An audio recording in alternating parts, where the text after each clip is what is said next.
In the next hour of this programme, we'll look at Bill Clinton's claim that Barack Obama's rhetoric is perhaps lacking in substance, and we'll also talk to the Health Secretary, Alan Johnson, about our so-called sick note culture. You're listening to Today on Radio 4 with Edward Sturton and Carolyn Quinn.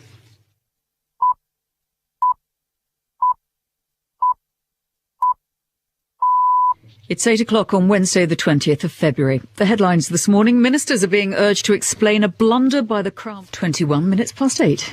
Now, whether or not Barack Obama becomes America's first black president, he can already lay claim to the achievement of some pretty memorable speeches. Here he was talking to his supporters in Texas last night, evoking the memory of another great black American wordsmith, Martin Luther King. I'm running because of what Dr. King called the fierce urgency of now. The fierce urgency of now.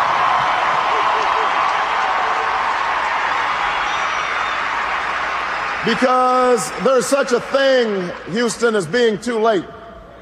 And that hour is almost upon us. We are at a defining moment in our history. Well, Bill Clinton, who was no mean performer on the podium himself, it has to be said, was rather snooty about Obama's skills last week. He said, "I think action counts more than rhetoric, that solutions are more important than speeches, however beautiful." To discuss the value of rhetoric, we're joined by the historian Andrew Roberts, who edited the folio book of historic speeches, and Lord Rees-Mogg, who wrote an enthusiastic piece, it happens, about Obama earlier this week. Lord Rees-Mogg, the word rhetoric has a slightly pejorative flavour to it these days, but once upon a time, certainly in classical times, it was the ultimate educational accomplishment, really, wasn't it? Yes, it was, of course, for the Romans. But in modern politics, it's tremendously important. The great speakers have been able to change the mood of their time. Churchill in 1940 is the supreme classic example of that. And other great American speakers, one thinks of Lincoln in the period of the Civil War, one thinks of Franklin Roosevelt in the slump, one thinks of John F. Kennedy campaigning for the presidency, have changed the mood of their people.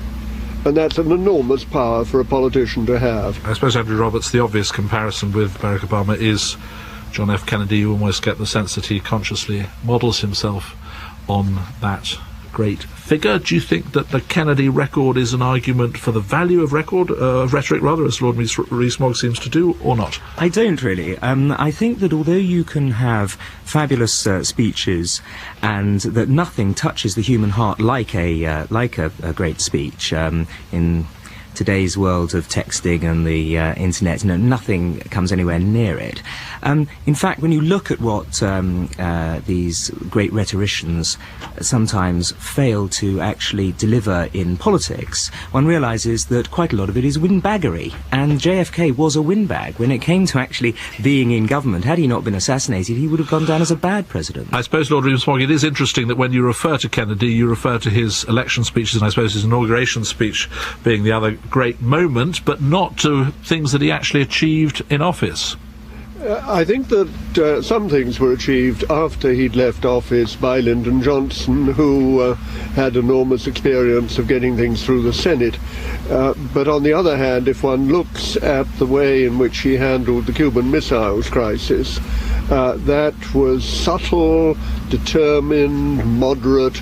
It had all the right things and it achieved the right result. But the world was not blown to pieces. William, he lost the Cuban Missile crisis. The Turkish atomic bombs had to be taken away, and the actual ones going to Cuba never even got there. Well, Andrew Roberts, let me ask you about two other figures that Lord Rees-Mogg quoted there, who are Lincoln and Churchill. Would you not accept that those are both examples of leaders who may certainly have had many other skills and abilities, but could not have done what they did had they not had that extraordinary power to create a move? There's a big difference between wartime and peacetime premierships, really, because, yes, of course, the inspiration that a great speech will give can actually be seen in a tangible way on the ground in wartime. In peacetime, though, on the other hand, when Mr. Obama talks about a better tomorrow, you have to try and work out whether any politicians in the world are in favour of a worse tomorrow.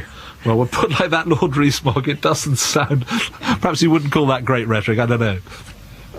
I think that all people who make public speeches are liable to exaggerate, they're liable to make popular points.